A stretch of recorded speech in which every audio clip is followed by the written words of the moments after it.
capsule vidéo présente l'utilisation des variables en langage C. Dans nos programmes, on va utiliser toutes sortes de valeurs. Certaines de ces valeurs sont des entiers naturels, d'autres des réels, d'autres des caractères, etc. Dans mon exemple, j'ai des valeurs correspondant par exemple à un âge de 21 ans, un nom, Potter, et à une initiale, H, deux notes de 10 et de 13, une moyenne calculée de 11,5, une valeur X de 145 et Y de 11. Tout ça, ce sont des valeurs qu'on veut pouvoir manipuler dans un programme. Ces valeurs sont stockées dans la mémoire de l'ordinateur. On repère par exemple le 21 de l'âge, le 10 et le 13 des notes, le Potter du nom, etc. Afin de les manipuler facilement dans le programme, on va attribuer des noms qui renvoient à leur position mémoire. Une variable est un nom qui renvoie à une position de mémoire dont le contenu peut prendre successivement différentes valeurs pendant l'exécution du programme. Alors pour mieux se représenter tout ça, on va imaginer une variable comme une petite case repérée par un nom. Lorsqu'on construit cette case, il faut bien avoir fait attention de dire quel est le type de la valeur qu'on va y mettre.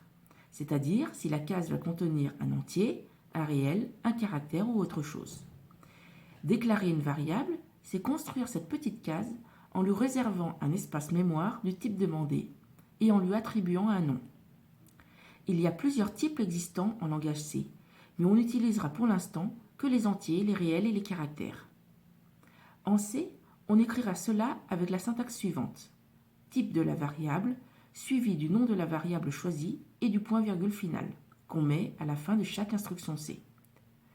Comme dit précédemment, il y a plusieurs types existants en langage C, mais on n'utilisera pour l'instant que les entiers, int, les réels, float, et les caractères. Par exemple ici, on a déclaré trois variables. X de type entier, de type int, note de type réel, de type flottant, float, et lettres de type caractère, car. Pour l'instant, il n'y a encore rien dedans. Rien dedans, cela veut dire en fait qu'il y a une valeur, mais qu'elle est complètement indéterminée. Cela veut dire qu'il peut y avoir n'importe quoi, 0, 10, 42, 65 435, on n'en sait rien. Pour affecter des variables, c'est-à-dire pour pouvoir mettre une valeur à la position mémoire associée à une variable, on utilise la syntaxe C suivante. Non variable égale valeur. Par exemple, si on veut mettre la valeur 145 à la variable x, on écrira simplement x égale 145 et on n'oublie pas le point-virgule final. Si on veut mettre la valeur 11,5 à la variable note, on marquera note égale 11,5. Et si on veut mettre le caractère H à la variable lettre, on écrira lettre égale H. Attention, pour les caractères, il faudra impérativement les encadrer par des apostrophes, qu'on appelle parfois simple quote. Donc lettre égale quote H quote point virgule. Maintenant, on va dérouler une suite d'instructions incluant des déclarations de variables et des affectations. Int x, point virgule. On réserve une petite case en mémoire qui va contenir un entier et cette petite case va être référencée par le nom de variable x. Pour l'instant, dans cette petite case x, il y a une valeur indéterminée puisqu'on ne l'a pas encore initialisée. Alors cela ne veut pas dire que cela vaut soit 0, soit que soit d'autre. C'est une valeur complètement arbitraire, dépendant de ce qu'il y avait dans la mémoire du programme auparavant. Pour l'instant, dans cette petite case x, il y a une valeur indéterminée puisqu'on ne l'a pas encore initialisée. Alors, cela ne veut pas dire que cela vaut 0 ou quoi que ce soit d'autre. C'est une valeur complètement arbitraire, dépendant de ce qu'il y avait dans la mémoire du programme auparavant. Et donc, tant qu'on ne l'a pas encore initialisé, c'est-à-dire tant que l'on n'a pas explicitement mis quelque chose dedans, on ne peut pas prédire la valeur qui est mise dans cette case. Alors maintenant, si je mets x égale 7, c'est-à-dire si j'affecte 7 dans la variable x, qu'est-ce qu'il va se passer ?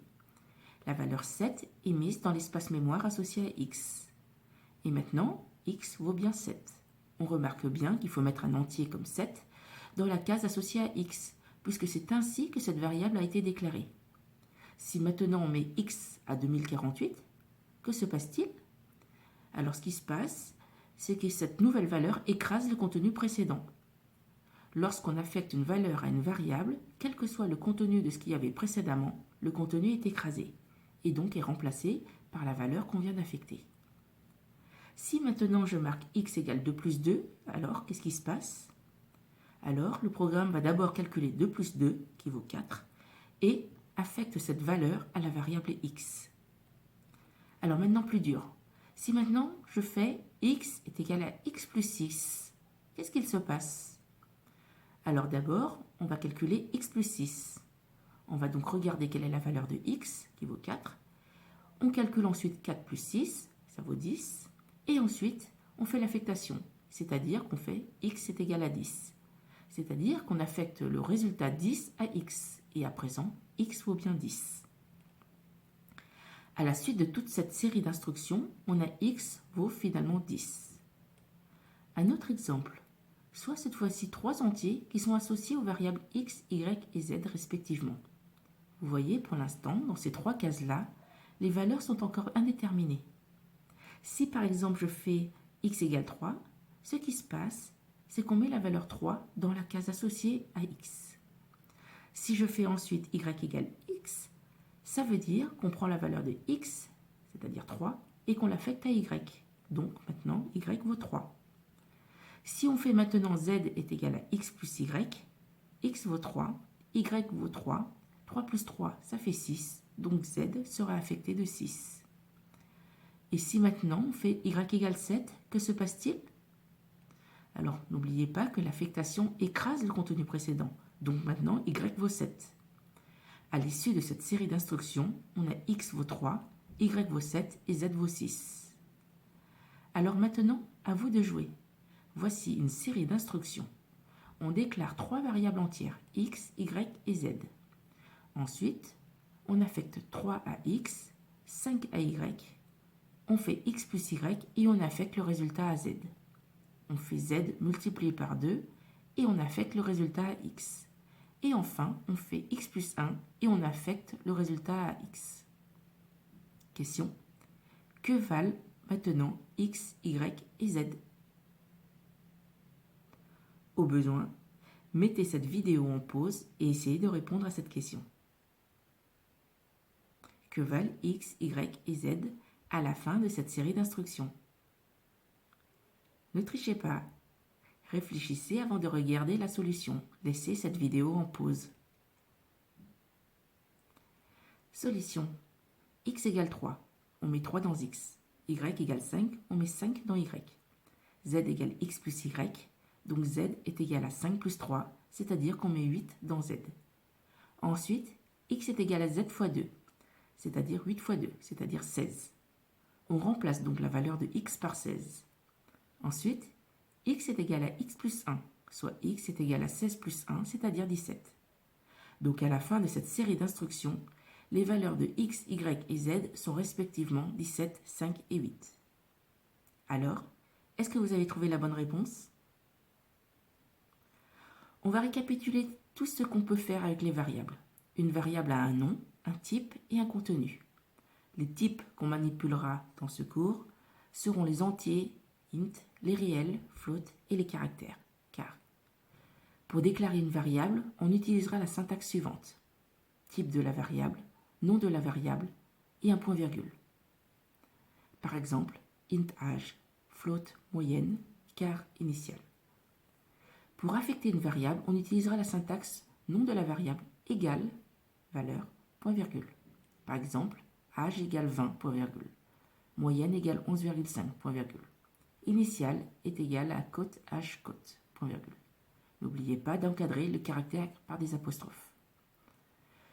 Pour utiliser une variable, on utilisera tout simplement son nom. Par exemple, h plus 1, ça prendra la valeur de âge, c'est-à-dire 20. Ou alors dans des tests qu'on verra plus tard. Par exemple, si je veux comparer la variable moyenne qui vaut 11,5 et si elle est bien inférieure à 10. Ou encore dans l'affichage qu'on verra dans le cours suivant. Par exemple, si on a besoin d'afficher l'initiale, on utilisera la variable initiale dans la fonction d'affichage.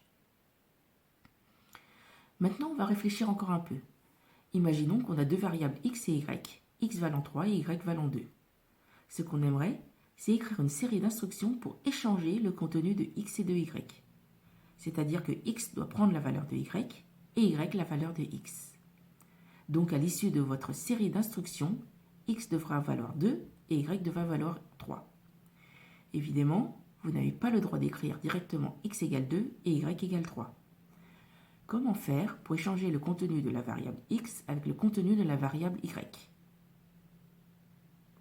Premier indice, pourquoi est-ce que ce n'est pas la bonne solution d'écrire simplement x égale y suivi de y égale x?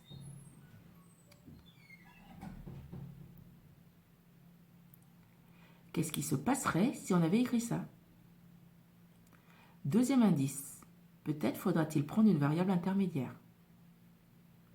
Voilà, réfléchissez bien à ce problème, on en discutera pendant le TP.